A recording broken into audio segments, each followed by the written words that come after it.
When you read the sentence, how to deal with a narcissist at the holidays, I bet you had a particular person that jumped right into your mind. You know the one. It's always about them, their kids, their dog, whatever they need. They expect everything to be done how they want it, or they're offended. And when's the last time they asked you about your life? Never? Well, guess what? These kinds of people never change. All you can do when you're dealing with somebody who's a true narcissist is change how you show up around them. So if you have to be around someone with narcissistic tendencies during the holidays, I want you to practice something called soul distancing. Soul distancing is a way of interacting with a narcissist where you literally stay emotionally disengaged. You distance your soul, even if you're standing right in front of them. When you practice soul distancing, I want you to literally be a gray rock. A gray rock is something on the road that's so boring you don't even notice it. When you're a gray rock, you don't ask questions, you don't respond, you sort of disappear emotionally. Now look, I know that it can be hard to do that when you're dealing with a family member, but it's the #1 way to make it easier to not get triggered by someone's narcissistic behavior. And how can you also not get triggered?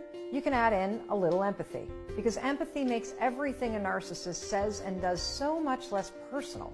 One of the most interesting things I've learned that has fundamentally changed how I thought about narcissism is that a true narcissist isn't born, they're created.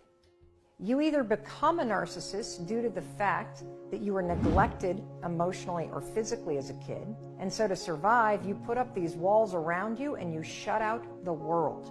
Or you're so spoiled growing up that you were literally trained to think you're the only thing that matters in the world.